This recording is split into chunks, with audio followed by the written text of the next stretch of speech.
Welcome to my tutorial on how to make a paper Japanese crane.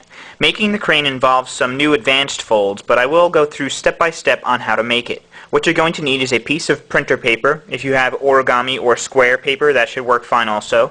And scissors are going to be optional. As I said previously, I'd also like to teach you how to make the paper rocket ship.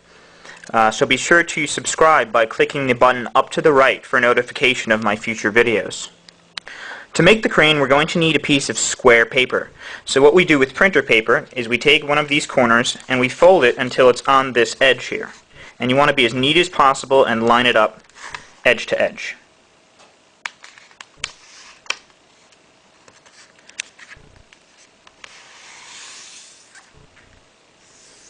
Alright, so once you've made that crease, then you can cut off this excess paper so that we have a square piece of paper.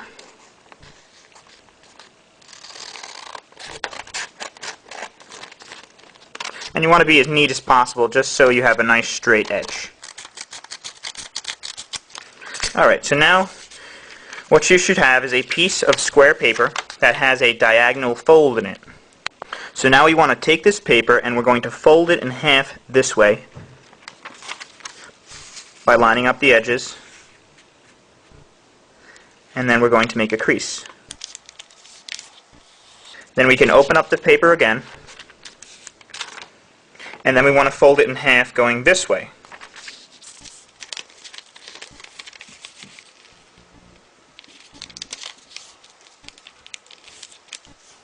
Alright, so now if you open the paper, you should have what looks like a diagonal fold, and then you should have a cross right in the middle.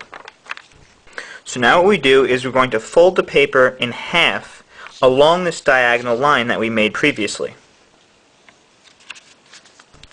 And just make sure it's nice and flat.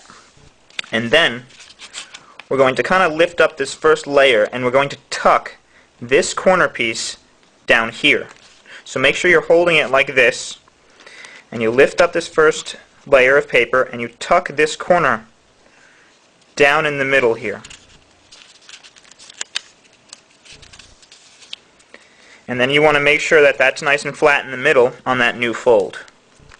So you just make a crease, and then you do the same for the left side.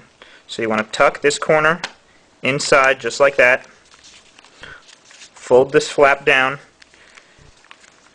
and then we make another crease. So now you should have a paper that looks something like this.